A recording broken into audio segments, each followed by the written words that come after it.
నమస్తే మన హైదరాబాద్కు స్వాగతం. ముందుగా ప్రధానాంశాలు.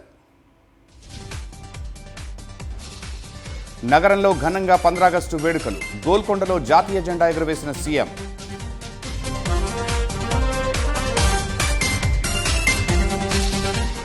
ప్రపంచంతో హైదరాబాద్ పోటీ పడుతోందన్న రేవంత్ రెడ్డి చెరువులు ప్రక్షాళన చేసి లేక్ ఎకానమీ సృష్టిస్తామని వెల్లడి. ప్రభుత్వ పార్టీ ఆఫీసుల్లో స్వాతంత్ర దినోత్సవాలు. వేడుకల్లో ఆకట్టుకున్న సాంస్కృతిక కార్యక్రమాలు. కల్తీ ఆహార కేంద్రాలపై టాస్క్ ఫోర్స్ దాడులు. నాసిరకం పదార్థాలు సీజ్. 2 అరెస్ట్.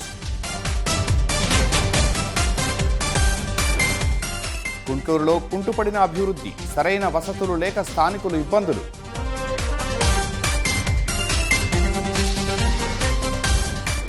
సరూర్ నగర్లోని చంపాపేటలో దారుణ ఘటన.